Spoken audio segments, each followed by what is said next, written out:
It's March 17th, and my name is Charlotte Sue. And I'm Peter Opitz, and we have your latest world news. Mark Rutte, the incumbent Prime Minister of the Netherlands, won the Dutch election yesterday. His re-election marks a controversial time in Europe during a large increase of nationalism and anti-immigrant sentiment. His opponent, Geert Wilders, notably promised to ban mosques and the Quran from the Netherlands and withdraw the country from the European Union.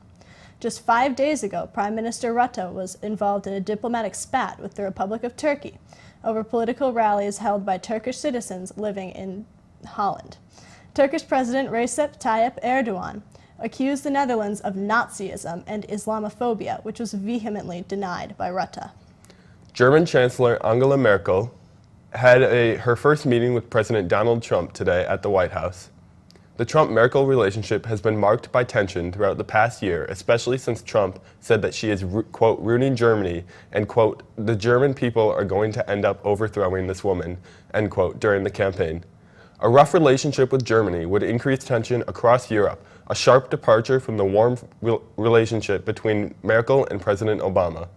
Today, the leaders are expected to discuss topics ranging from the future of NATO and the EU to the dangers presented by North Korea and Russia. In other news, a remarkable sight can be seen on a beach in Australia. Gabby Balwig has more info. Viewers at home, get your Vegemite ready for this next story.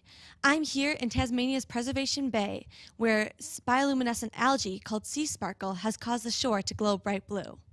Reports say the algae is not toxic, though it can cause some mild skin irritation. The locals are astounded by this natural phenomenon. Quote, they said, "I was gobsmacked. It was just an amazing sight," end quote. I can't wait to get a closer look. Back to you, Charlotte. Great story. Thanks, Gabby. United States Secretary of State Rex Tillerson is in the middle of his second official trip abroad as the representative of U.S. foreign policy meets with key leaders in Japan, South Korea, and China. In South Korea earlier today, Tillerson declared that preemptive military action is an option that is on the table for the United States when dealing with a threatening North Korea. The rising threat of a nuclear North Korea escalated in the past month when 4 missiles were launched towards Japan.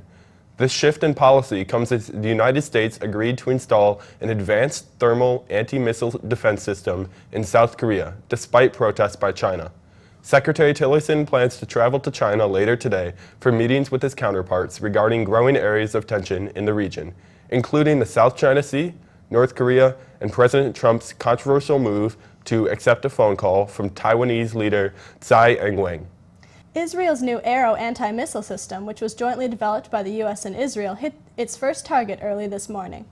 After Israeli jets raided a site in Syria, the Syrians launched an SAM, also known as a surface-to-air missile, at the retreating aircrafts. Using the Arrow system, Israel intercepted the missiles before any of their planes could be compromised, according to their military. Yet the Syrians claim to have shot down one of the 4 aircrafts. Israel's unusual willingness to officially recognize this event suggests that the conflict between the two countries is escalating. This event has occurred only 10 days after Israeli Prime Minister Benjamin Netanyahu visited Vladimir Putin, who controls a large portion of Syrian airspace. Israel's actions may be a signal to Russia that if Putin continues to supply Hezbollah with weapons, then Israel is ready to fight back.